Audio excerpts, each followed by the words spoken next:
매주 화요일 오전 6시 50분 2부 첫 시간을 염승환 이사와 함께하고 있습니다. 인사 바로 나눠볼게요. 이베스트 투자증권 디지털 사업부 염승환 이사 나와 계십니다. 안녕하세요. 네, 안녕하세요. 네. 여전히 쉽지 않은 시장이다라는 생각이 많이 듭니다, 이사님. 지수도 지수고 어제 또 하락하는 종목들이 많던데 네. 도대체 왜 국내 증시는 이렇게 홀로 답보 상태일까요? 사실 그 국내 증시가 어제 그러니까 어제 이제 주식시장에 참여하신 많은 분들이 너무 그러니까 참 그 이해 안 가는 움직임 때문에 답답해 하셨을 것 같아요. 좀 뭐 허무하다고 해야 될까요? 그러니까 대만은 거의 연중 최고가에 또 한 번 지금 거의 네. 도달을 했고, 일본마저도 반등을 했고, 네, 금리 인하를 했죠, 어제. 사실 중국의 어떻게 보면 좀 깜짝 금리 인하죠. 근데 이제 중국이 물론 이제 어제 소매 판매가 워낙 안 좋게 나왔으니까 뭐 그럴 수 있지만, 그래도 어쨌든 중국이 긴축해서 어쨌든 이제 그 완화적인 정책으로 분명히 스탠스가 바뀐 건 굉장한 호재인데, 그 영향으로 또 중국도 반등을 했어요. 근데 국내 증시는 그런 호재가 전혀 먹히질 못했고, 일단 이제 매도가 매도를 부르면서 계속 그냥 흘러내리는 그런 모습이 나왔는데, 이제 한국만의 문제가 몇 개 있습니다. 일단 한국은행이 너무 금리 인상 페달을 너무 세게 지금 밟고 있어요. 계속 밟아요. 그러니까 지금 금리 1.25%까지 올랐는데 아직도 너무 낮다. 그러니까 1.5도 긴축이 아니다. 이주열 총재가 그런 식으로 발언을 해버리니까 이거 앞으로 한 두세 번 더 하겠구나. 그러니까 이제 이런 긴축에 대한 이제 횡보가 이번에 1월 금리 인상을 계기로 해서 좀 이제는 완화 쪽으로 가는 거 아닐까, 이런 기대감이 있었는데 그게 이제 무참히 깨져버렸죠, 지난주에. 그래서 금요일 날 증시가 좀 급락을 했었고, 거기다가 이제 오늘부터 또 LG에너지솔루션 상장이 있는데, 뭐 누구나 대부분 뭐 그러니까 투자자분들은 뭐 기관이 됐건 외국인이 됐건 개인도 마찬가지지만 여기에 뛰어들려고 하거든요. 그럼 당연히 자금이 있어야 되니까. 그러니까 이 자금 때문에 묶이게 되는 거죠. 어떻게 보면 이제 기존에 그 가지고 있던 것들도 일부 팔 수도 있는 거고, 그리고 내가 현금이 있어도 안 사는 거죠, 어떻게 보면은. 그러다 보니까 이제 LG 에너지 솔루션이 이제 모든 자금을 그냥 빨아들여요. 이게 워낙 시총이 지금 제가 봤을 때는 뭐 기본적으로 100조는 넘어갈 가능성이 굉장히 높기 때문에, 이게 뭐 또 상장을 하게 되면은 또 약간 이제 증시 자금이 더 들어가겠죠. 그래서 이런 좀 부담감이 투자들의 어떤 매수 버튼을 누르는 걸 좀 꺼리게 만드는 그런 요인 중에 하나고, 또 연초부터 오스테민 플란트 횡령 사건이 좀 발생을 한 데다가 지금 셀트리온도 지금 회계 이슈가 좀 계속 나오고 있는데 결론이 아직은 안 나고 있잖아요. 이런 거에 대한 어떤 이제 불확실성, 또 HDC 현대산업개발의 이제 그 뭐 아파트 붕괴 사고라든가 그 여러 가지 것들이, 사실 이거는 국내적인 요인이거든요. 그리고 거기다 ABL 바이오가 좀, 저는 굉장히 좀 바이오가 안타까운 게, ABL 바이오가 지금 오랜만에 기술 수출을 따내서 너무 분위기가 좋았는데 그 다음에 바로 매드팩토가 또 안 좋은 뉴스가 나오다 보니까 이게 바이오주들 투자 심리가 안 좋은 쪽에 또 반응을 하더라고요. 그래서 이제 참 시장이, 우리나라 같은 경우는 작년에도 안 됐는데 올해도 뭔가 이렇게 꼬여버리는, 그러니까 스텝이 좀 잘 안 맞는 움직임들이 나오고 있습니다. 이게 이제 공교롭게 1월 초부터 그냥 겹쳐서 나와버려요. 한두 개가 아니라. 그러니까 사실 뭐 누가 이런 걸 다 의도를 했겠어요. 다 몰랐던 이슈들인데 갑자기 나오다 보니까 LG 에너지 솔루션 이제 상장을 제외하면, 그러다 보니까 이제 증시가 좀 충격을 받는 그런 모습인 것 같습니다. 근데 다만 이런 거죠. 지금 이런 악재들을 제가 다 말씀드렸지만 이 악재들이 뭐 장기적으로 갈 악재도 아니고, 사실 1월에 지금 충분히 반영되고 있고, 펀더멘탈 뭐 기업마다 좀 다를 수는 있겠지만 증시 전체적으로 보면은 대부분 다 수급적인 문제가 좀 굉장히 큰 편이거든요. 근데 수급은 그냥 눈 딱 감고 좀 참아내면 돼요. 왜냐면은 가장 중요한 게 기업의 어떤 펀더멘탈, 우리나라 뭐 경제 펀더멘탈인데 그게 꺾인 건 아니잖아요. 지금 이번 주 들어와서 제가 좀 그래도 좀 희망을 갖고 있는 게, 코스피 2022년 영업이익 전망치가 드디어 상승 반전을 해버렸어요. 계속 꺾이다가 드디어 올라갔고, 이미 반도체는 돌아서기 시작했고, 이익이.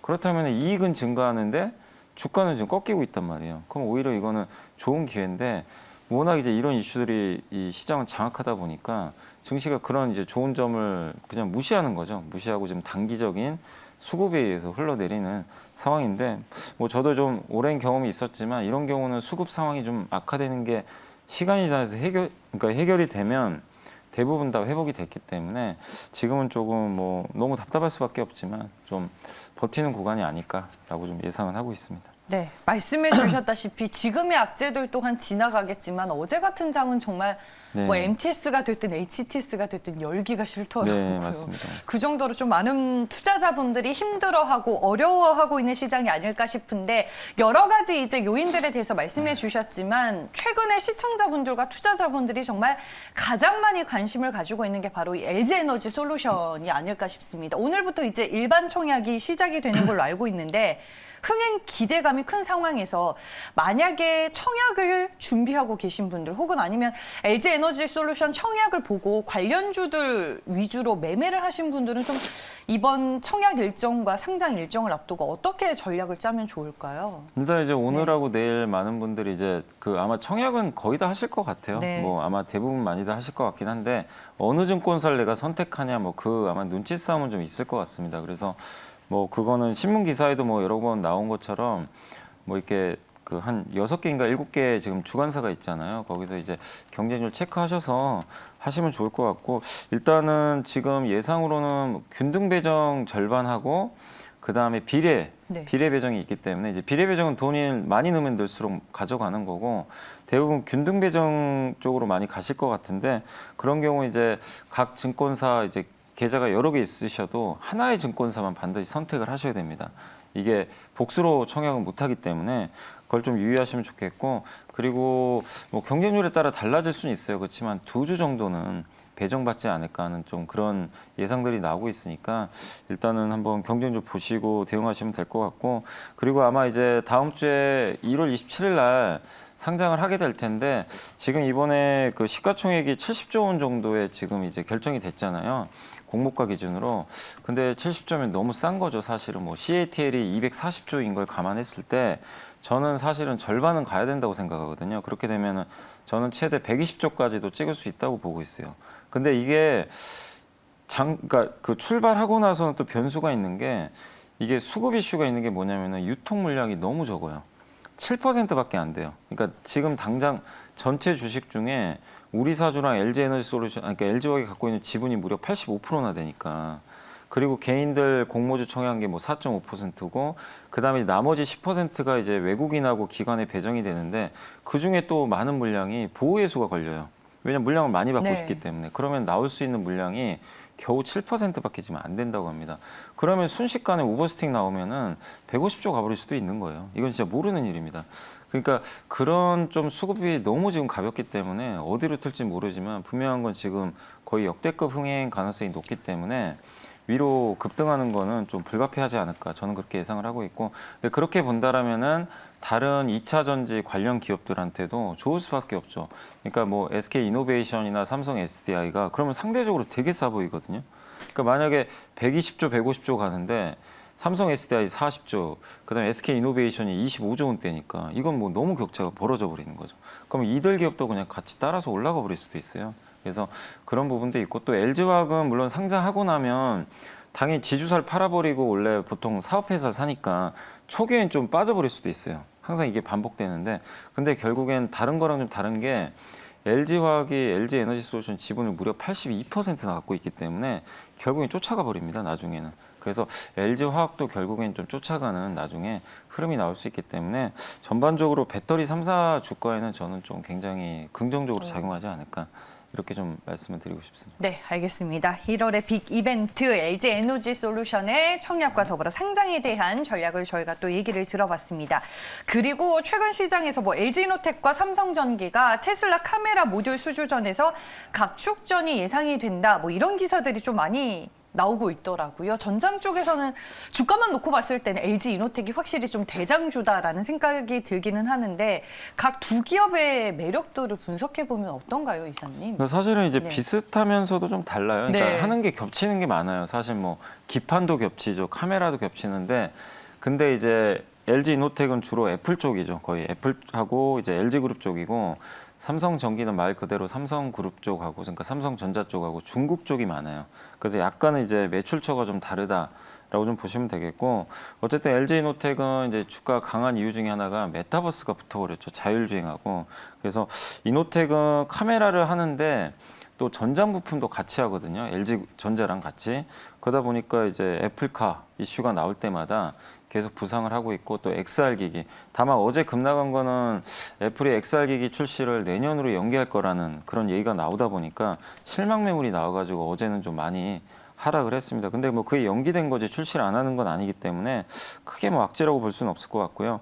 그리고 삼성전기 같은 경우는 이제 MLCC, 그 다음에 이제 기판, 카메라인데 제일 중요한 게 사실은 MLCC인데 MLCC가 좀 그게 있었어요. 그러니까 주가가 삼성전기가 상대적으로 부진했던 게 주력인 MLCC가 피크아웃 우려가 좀 있었어요. 일부. 그래서 주가가 좀 슬로우했고 MLCC가 주로 그 스마트폰에 많이 들어가는데 특히 그 삼성전기는 또 중국 쪽 비중이 좀 높은 편이에요. 근데 중국 스마트폰 판매가 안 되니까 주가가 이제 안 되는 거예요, 잘. 그래서 좀 부진했지만 그러니까 올해부터는 중국도 좀 스마트폰이 좀 성장세로 전환되지 않을까. 그래서 올해 모멘텀으로 보면 오히려 삼성전기가 더 괜찮을 수도 있어요. 이미 이제 피카 우려를 한번 겪었기 때문에 주가가 오르질 못했잖아요. 근데 올해 2분기부터는 이제 그런 우려가 해소될 거라고 하니까 마치 반도체가 먼저 빠졌다가 올라가는 것처럼 삼성전기도 그런 흐름이 좀 나올 수가 있을 것 같습니다. 그래서 둘 다 굉장히 좀 매력적이지만 어쨌든 LG이노텍은 애플 쪽 이슈를 계속 체크하시면 좋겠고, 그 다음에 삼성전기는 역시 그래도 본업인 그 스마트폰 쪽, 이쪽 중국 쪽이 얼마만큼 살아나느냐, 이게 일단 주가에 저는 좀 키팩터가 아닌가 이렇게 좀 보여지고, 둘 다 뭐 신사업도 잘하고 있고, 뭐 패키지 기판 같은 경우도 지금 워낙 그 고사양 컴퓨터가 잘 팔리거든요. 그래서 지금 설비 투자도 굉장히 많이 하고 있어요. 그래서 우리나라를 대표하는 이 두 개, LG노텍, 삼성전기에 대해서는 뭐 계속해서 긍정적인 의견을 말씀드리고 싶고, 뉴스 보니까 이제 테슬라 자율주행 카메라 가지고 이제 좀 약간 수주 경쟁을 네. 하고 있는데 누가 될지 모릅니다. 그건 뭐 누가 맞추겠어요. 근데 어쨌든 뭐 둘 다 되면 정말 좋은데 뭐 하나가 될 수도 있는 거니까 어쨌든 두 회사가 붙었다는 것만으로도 굉장히 저는 뭐 우리나라 또 카메라 기술력을 인정한 거니까 굉장히 좀 고무적인 일이 아닐까라고 생각을 합니다. 같은 듯 다르지만 두 개 다 충분히 뭐 매력적인 종목이다라고 말씀해 주셨고, 삼성전기는 사막 컨덴서라도 또 같이 볼 수 예, 있나요? 그러니까 사막 콘덴서는 이제 자동차용이 좀 비중이 커요. 아. 그게 좀 큰 회사고, 네. 삼성전기 같은 경우는 주로 이제 스마트폰용이 많은데, 삼성전기도 이제 전장, 자동차 쪽으로 이제 증설을 해가지고 그쪽 비중을 앞으로 많이 늘릴 거예요. 그래서 네. 결국엔 이제 그러니까 삼성전기도 결국 자동차용 비중이 앞으로 꾸준히 늘어날 수 있다라고 보시면 되겠습니다. 네, 저희가 이제 앞서서 뭐 LG이노텍, 삼성전기 전장 쪽에 포커스를 맞춰서 얘기를 좀 들어봤는데, 최근에 그나마 시장에서 살아있는 뭐 섹터나 테마가 뭐 자율주행이나 이 전장 부품 쪽이 아닐까 네. 싶어요.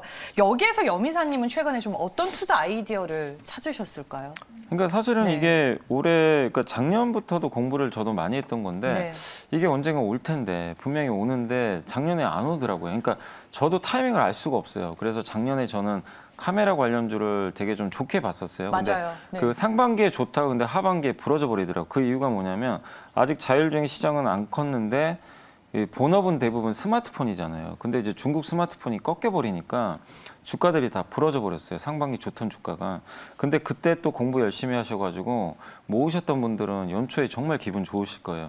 그만큼 어떤 기업이나 산업이든 간에 단기적인 부침은 있을 수 있어도 그 어쨌든 이제 산업이 성장을 계속 하는지를 면밀히 관찰하면 저는 기회는 온다라고 좀 보고 있는데, 어쨌든 자율주행 또 이 자동차, 전기차 이쪽에 들어가는 다양한 부품들이 지금 스마트폰하고 거의 비슷하잖아요. 근데 그 중에서 우리나라가 지금 가장 잘하고 있는 것 중에 하나가 역시 카메라.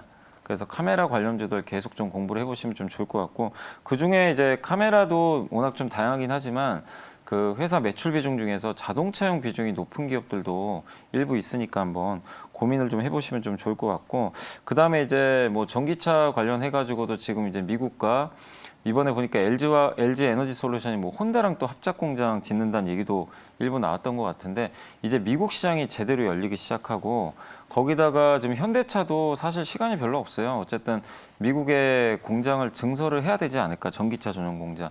그럼 이제 2차 전지는 물론 좋죠. 너무 좋으니까 뭐 다 아실 거고, 이제 거기 들어가는 전동화 부품, 뭐 모터라든가 아니면 뭐 eGMP 플랫폼이라든가, 그러니까 우리가 전기차라는 게 무조건 배터리만 있는다고 되는 게 아니잖아요. 거기에 뭐 여러 가지 공조 시스템도 필요하고 다양한 부품들이 필요하니까 전동화 부품들도 좀 꾸준히 관심을 가져보시면 좋겠고, 마지막으로 소프트웨어가 역시 중요합니다. 자율주행은. 그래서 요새 현대 오토에버하고 오비공가요? 네. 이 두 기업이 요새 좀 각광을 받는데, 우리 한국이 가장 약한 게 소프트웨어니까 이쪽은 저는 키울 수밖에 없는 것 같아요. 그래서 그런 기업들도 공부를 계속 해보시면 좋을 것 같습니다. 네, 알겠습니다. 작년부터 이쪽 섹터 뭐 이사님이 말씀 많이 해주신 거 저도 잘 알고 있는데 올해 이쪽에서 템베거가 등장하는 종목들이 또 많았으면 좋겠다라는 생각을 해보겠습니다. 그리고 최근에 또 우주항공이나 방산 쪽에 관심이 많으신 것 같더라고요. 어제 천궁 수출 확정 뉴스도 네. 있었고 찾아보니까 우주 산업 역량을 키우기 위해서 이제 정부가 우주 분야의 소보장 발표를 할 것이다, 뭐 이런 얘기들까지 있던데 이쪽 섹터는 어떤 관점으로 보면 좀 좋을까요? 그러니까 방산은 사실 네. 성장 업종이 아니에요. 근데 이제 이번에 정말 그 우리나라 방산 수출 역사상 최대 규모의 네. 계약을 좀 따냈잖아요. 굉장히 고무적이고, 그러니까 방산은 거의 내수 위주였는데 이게 해외로 확장되면 당연히 밸류에이션이 올라갈 수밖에 없고, 거기에 우리나라 대부분의 방산주들이 다 우주항공 사업을 지금 하고 있거든요. 인공위성, 또 발사체, 누리호. 비록 실패는 했었지만 5월 달에 또 발사를 할 예정이니까 그 기대감은 여전히 살아 있습니다. 원인을 알아냈더라고요. 뭐가 잘못됐는지. 그래서 이번에는 분명히 좀 성공하지 않을까. 그리고 정부도 이제 정부 주도하에서 계속 우주 사업을 키웠지만 민간으로 계속 이제 이걸 넘겨주고 있거든요. 그래서 민간 우주 시대가 개막될 것 같고, 한국도 언젠가 우주선을 저는 발사할 수 있을 거라고 생각을 해요. 그래서 누리호 발사 성공이 무엇보다 중요합니다. 이게 돼야 나 진짜로 이제 사람 태워서 우주까지 보낼 수가 있는 거니까. 그래서 우주와 관련된 기업들 그 중심에 대부분 다 우리나라 방산업체 중심으로 이게 이루어지고 있으니까 관심을 가지시고, 그리고 방산업체 투자가 좋은 게 우주항공 사업에만 올인을 하면 돈을 못 벌어요. 당연히 투자를 해야 되니까. 네. 당장 돈 되는 사업은 아니잖아요. 근데 방산에서 돈을 버는 거 가지고 또 정부 지원하에서 하니까 수익성도 크게 우려하실 필요는 없는 것 같습니다. 그래서 이제 그 우주와 관련해서는 적외도 통신 위성이라든가 발사체와 관련된 기업들 좀 관심 있게 보시고, 저는 개인적으로 올해는 좀 한국항공우주도 좀 관심 있게 보는 게, 작년에 방산주 중에 제일 못 올랐어요, 사실은. 그래서 올해 또 보잉이 또 이게 737 맥스 같은 것도 운항 재개될 수도 있기 때문에 그런 거 보면은 항공기 부품 쪽에서도 기대감이 높아지는 것 같습니다. 그래서 어쨌든 방산주 계속 좀 긍정적으로 보시면 좋겠습니다. 네, 알겠습니다. 어떻게 저희가 또 대응 전략을 짜야 할지 우주항공과 방산주에 대한 팁까지 들어봤습니다. 이제 마지막 질문을 남겨두고 있는데요. 모르겠어요. 시장이 어려우니까 이럴 때일수록 더 선택과 집중을 해야겠다라는 생각은 드는데 도대체 어디에 돌파구가 있는 건지 찾기가 어렵습니다. 우리가 좀 관심 있게 봐야 할 업종이나 뭐 섹터 종목으로 추격을 해주시면 좋을 것 같아요. 근데 지금은요, 네. 이게 딱 봐도 답은 나왔어요. 1월 달은 그냥 IT 하드웨어예요. 이건 시장 보신 분들은 다 네. 인정하실 거고, 다만 이제 주가가 오른 기업도 있고 안 오른 기업도 있으니까. 그래서 이게 여기서 저는 끝날 이슈는 아니고, 올해 상반기는 어쨌든 IT 하드웨어가 시장을 좀 계속 주도하지 않을까 이렇게 보고 있고, 이미 실적 추정치도 좋은 상태고, 그래서 반도체 또 스마트폰 부품도 있고, 아까 말씀드린 전장 부품, 또 2차 전지에서는 장비주들이 되게 뜨겁더라고요. 그런 쪽에서 장비주들 많이 올랐지만 아직 끝난 것 같지가 않아요. 계속 지금 설비 투자 얘기가 나오니까 이런 쪽에 관련된 기업들을 계속 주목하시고, 이 기업들이 좋은 게 작년에 거의 오르질 못했어요. 이쪽 섹터 전체가.